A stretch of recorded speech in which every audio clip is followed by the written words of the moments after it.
আজকে আমি দই ওল করে দেখাবো। তার জন্য আমি এই ওলটা কেটে নিচ্ছি।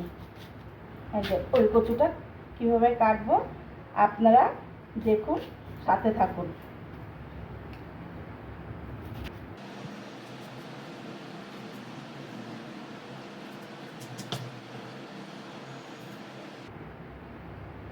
এইভাবে ছোট ছোট করে পিস করে কেটে নিচ্ছি।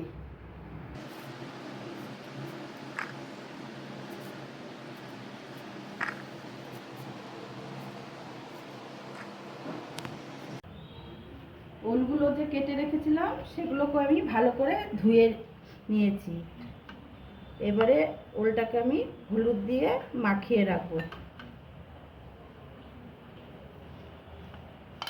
এই হলুদ দিয়ে কিছু 5 মিনিটের মতন মাখিয়ে রাখবো।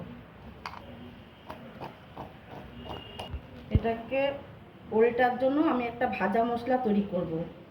এই সাদা জিরে,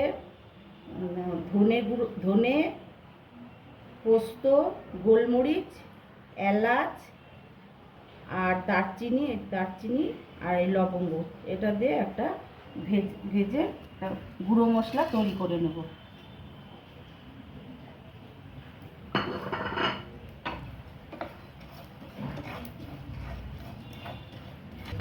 মশলাটা আমার ভাজা হয়ে গেছে, এটাকে এবার আমি গুঁড়ো করব।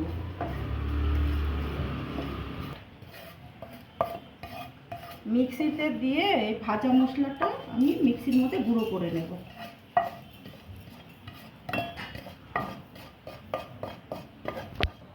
ভাজা মশলাটা গুঁড়ো হয়ে গেছে, গুঁড়ো করে নিয়ে এলাম। এবার আমি কড়াইয়ের মধ্যে তেল দিয়ে দিচ্ছি, ওলটাকে ভেজে নেব। কড়ার তেলটা গরম হয়ে গেছে, এবারে আমি ওলটাকে ছেড়ে দেব।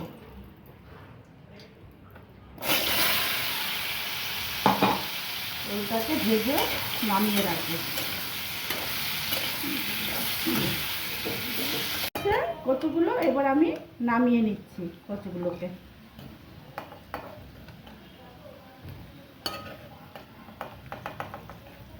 ভাজা হয়ে গেছে, নামিয়ে নিলাম সব ভাজা। এবারে আমি ফোড়ন দিচ্ছি। এবারে আমি দুটো তেজপাতা আর এলাচ আর দারচিনি ফোড়ন দিলাম। ফোড়নটা হালকা করে একটু ভেজে নিচ্ছি। গ্রেভির জন্য একটা পেস্ট করেছি, এখানে আছে চারমগজ আর কাজু বাটা। আর এখানে আমি দিয়ে দিচ্ছি এই হলুদ গুঁড়ো 1 চামচ, কাশ্মীরি লাল লঙ্কার গুঁড়ো 1 চামচ,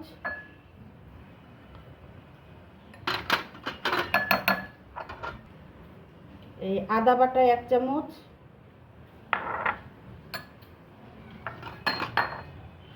আর টমেটো পেস্ট করে রেখেছিলাম, এই টমেটো পেস্টটা এটার মধ্যে দিয়ে দিলাম।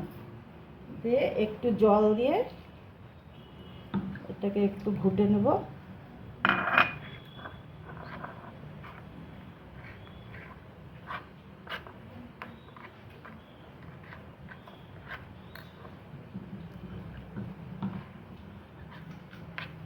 এবার এই যে ফোড়নের মধ্যে দিয়ে দিলাম।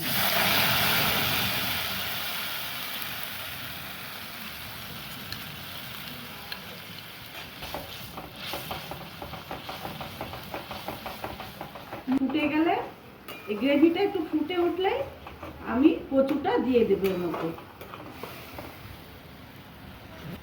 গ্রেভিটা ফুটে গেছে, এবার আমি কচুগুলো এর মধ্যে ঢেলে দিচ্ছি। আঁচটা একদম লো ফ্লেমে দিলাম। স্বাদ মতন এই যে নুন দিয়ে দিচ্ছি। এবারে একটু আস্তে আস্তে করে নাড়িয়ে নিচ্ছি। স্বাদ মতন একটু মিষ্টি দিয়ে দিলাম, চিনি এই যে দিয়ে দিলাম, একটু নাড়িয়ে নিচ্ছি। ওলটা সেদ্ধ না হওয়া পর্যন্ত একটু আমি ঢেকে দিচ্ছি। ওলটা সেদ্ধ হয়ে গেলে তারপরে নামাবো। এবার আমি ঢাকনাটা উঠে দেখছি সেদ্ধ হয়েছে নাকি কচুগুলো, নিয়ে দেখি।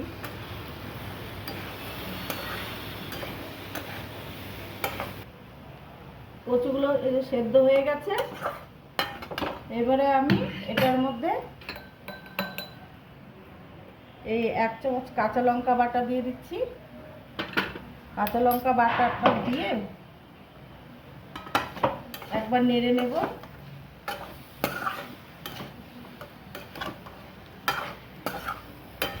আমি এই যে দইটা এর মধ্যে ঢেলে দিচ্ছি।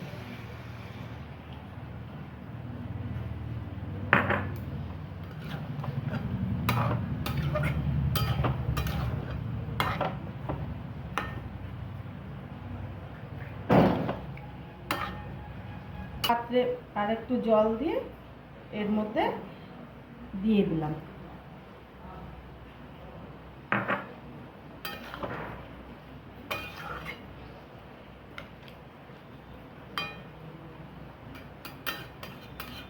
মিনিট আর 5 মিনিট ঢেকে রাখবো। তরকারিটার মধ্যে আমি এই ধনে পাতাটা দেব, যে বিলেতি ধনে পাতা, এটা কুচিয়ে নিচ্ছি।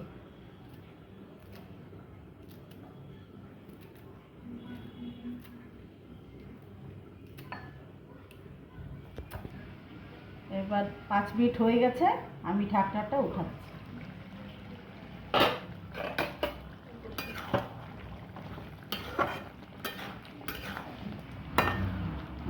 আমি এই যে ভাজা মশলাটা করে রেখেছিলাম, এই ভাজা মশলার গুঁড়োটা দিয়ে দিচ্ছি।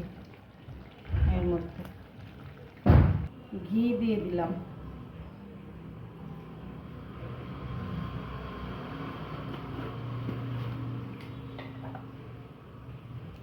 এবার এই যে ধনে পাতাটা ছড়িয়ে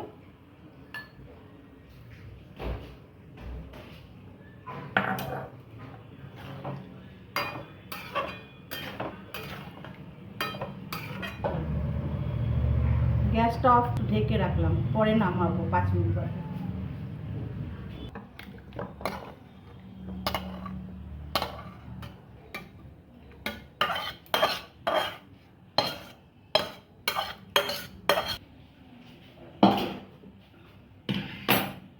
এটা কেমন লাগলো কমেন্ট করবেন, শেয়ার করবেন, সাবস্ক্রাইব করবেন। নমস্কার।